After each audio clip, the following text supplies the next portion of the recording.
સુરત મહાનગરપાલિકાના સફાઈ કર્મચારીઓ અને door to door garbage collection કરતી ટીમની ઉત્કૃષ્ટ કામગીરીના કારણે દેશભરમાં સ્વચ્છતા સર્વેક્ષણમાં સુરત શહેર પ્રથમ ક્રમ મેળવી રહ્યું છે। પરંતુ માત્ર તેમની ફરજ પૂરતા પ્રામાણિક ન રહેતા તેમને મળેલા સોનાના દાગીના ભરેલું બોક્સ પણ તેઓએ પ્રામાણિકતાપૂર્વક તે વિસ્તારના અધિકારીને જાણ કરીને આપી દીધું।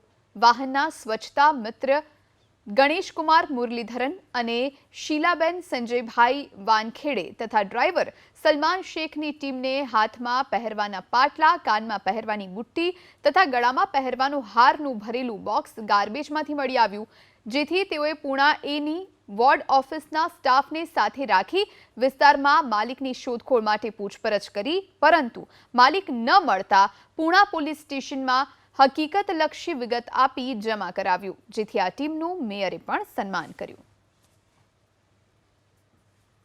મારા કામદારને સોનું મળેલું સોસાયટીમાંથી, તો એને મને જાણ કરેલી કે મને અભુભાઈ આવું આવું મળેલું છે। તો હું તે દિવસ ગામ ગયેલો, તો 2 દિવસ કીધું તારા ઘરે મૂકી દે એટલે હું આવું તાણે જાણ કરશું।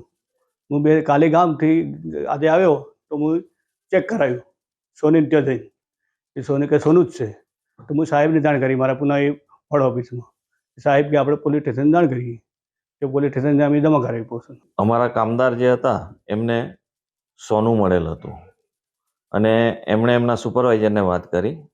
સુપરવાઇઝર હસ્તક મારી જોડે વાત આવી અને અમે 1-2 દિવસ તપાસ કરી કે કોઈનું હોય તો મળી આવશે, પણ કોઈ આવ્યું નહીં એટલે અમે પૂણા પોલીસ સ્ટેશન ખાતે જમા કરાવી। સોનામાં એક હાર હતો, એક પાટલો હતો અને 2 બુટ્ટી હતી, અંદાજે 2.5-3 લાખ રૂપિયા હશે કદાચ। આજે સુરતની મેયર ઓફિસે તમામ બંને ભાઈ ને બહેનને અમે સુરતની પદાધિકારી ટીમ દ્વારા સન્માનિત કર્યા અને પ્રોત્સાહિત કર્યા।